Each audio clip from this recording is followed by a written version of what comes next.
સ્વચ્છ ભારત ગુજરાત રાજ્ય સુરત જિલ્લાની હદમાં ડિંડોલીથી પલસાણા જવાવાળા રોડ ઉપર ખરવાસા ગામની આગળ ગોપીન ઇન્ડસ્ટ્રીઝની સામેવાળા રોડ પર જાહેર રોડ ઉપર મોટા પ્રમાણમાં કચરામાં મોટે ભાગે પ્લાસ્ટિકની થેલીઓ જોવા મળે છે।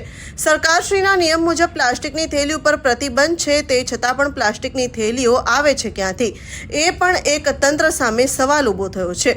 હવે મુદ્દાની વાત કરીએ તો ડિંડોલીથી લઈને પલસાણા મેઇન રોડ સુધી ગણી ન શકાય એટલી બધી સોસાયટીઓ નવનિર્માણ થઈ રહી છે, જેમાં ખરવાસા ગામની આગળ વીર રેસિડેન્સી, રાહી રેસિડેન્સી, એન્થમ સિટીમાં કેદારનાથ, બદ્રીનાથ, અમરનાથ, સોમનાથ, કૈલાશધામ, મણિપુરમ અને અન્ય સોસાયટીઓ આવેલી છે।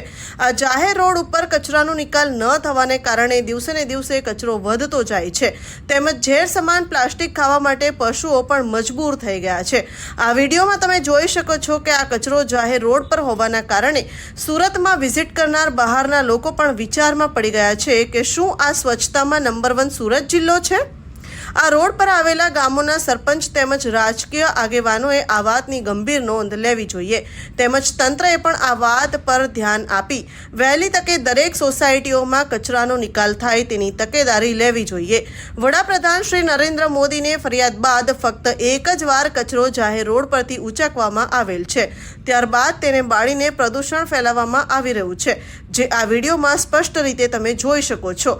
એનો મતલબ એ છે કે તંત્રને જાહેર જનતાના સ્વાસ્થ્યની કોઈ જ પડી નથી। ઇન્ડિયા ટીવી લાઈવ ન્યૂઝ તંત્રી દિનેશ ચૌહાણનો રિપોર્ટ, સુરત।